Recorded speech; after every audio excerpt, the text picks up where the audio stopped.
kita disuruh diam. Kalau kita ngomong kita dihukum.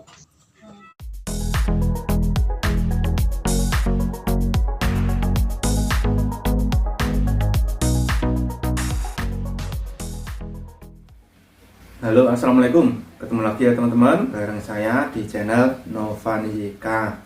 Saat ini tentunya banyak sekali dari teman-teman yang ada di Indonesia ini mau kerja ke luar negeri dan pengennya itu cepat-cepat bisa berangkat ke luar negeri dan bekerja di sana sehingga cepat mendapatkan uang dan mau dikirim ke Indonesia.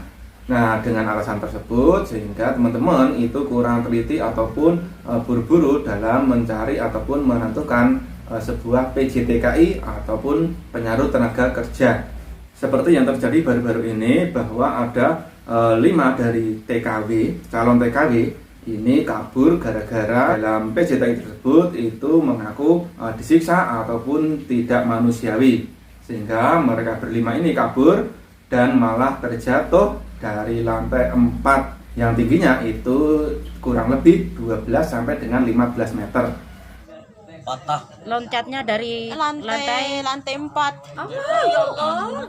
Dan dari 5 calon TKW tersebut, 3 diantaranya itu sakit ya ketika terjatuh itu. Pas mau turun dari lantai 4 malah terpleset mereka jatuh.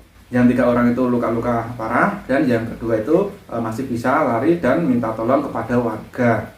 Nah, seperti apa sih kronologinya? Kok bisa kayak gitu? Seperti yang diketahui, 5 calon TKW tersebut berasal dari NTB yang mencoba kabur dari BLK yang berlokasi di Jalan Raya Rajasa, Bumi Ayu, Kota Malang. Pada Rabu kemarin, tanggal 9 Juni 2021. Pada waktu malam hari, mereka berusaha kaburnya.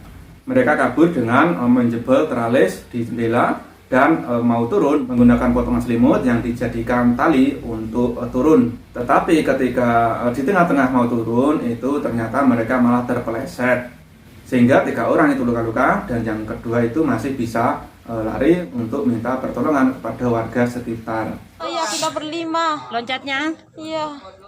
Yang 2 nggak apa-apa, yang 3 jatuh. Dari informasi yang tersebar, PT tersebut adalah PT Sentral Karya Semesta atau PT CKS. Dan ternyata PJTKI tersebut itu tidak resmi ataupun belum memenuhi izin yang semestinya.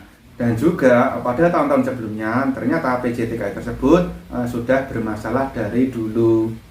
Dan dari pengakuan korban itu ternyata mereka itu mau kabur karena disiksa.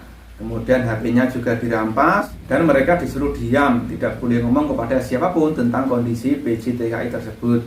Jika ketahuan ngomong, nantinya akan dihukum. Jadi seperti itu kesaksian dari korban dalam keadaan yang kesakitan waktu ngomongnya. Pas lebaran, malam lebaran itu ada yang mati. HP kita disita. Dan ternyata kesaksian dari korban juga itu sebelum-sebelumnya juga pernah terjadi. Ada beberapa dari calon TKW itu melarikan diri, entah itu melewati gorong-gorong, kemudian juga menggunakan teralis seperti mereka ini, ataupun yang lompat pagar. Nah, itu tadi adalah kesaksian dari korban. Nah, kemudian bagaimana pihak PJTKI menjawab? Nah, mereka menjawab itu kata mereka bahwa calon TKW tersebut melarikan diri bukan karena disiksa, tetapi karena diiming-imingi oleh pihak lain biar cepat berangkat. Nah, jadi itu pembelaan dari PJTKI. Nah, dari sini kita juga bisa melihat mana yang benar dan mana yang salah ya. Pastinya calon TKW tersebut tidak akan lari jika tidak ada masalah di dalam PJTKI tersebut. Dan di sini kita bisa mengambil pelajaran dari kasus ini. Yang mana jika teman-teman ataupun kerabat dari teman-teman semua misalkan pengen kerja ke luar negeri, itu harus hati-hati mencari PJTKI ataupun penyalur tenaga kerja ke luar negeri.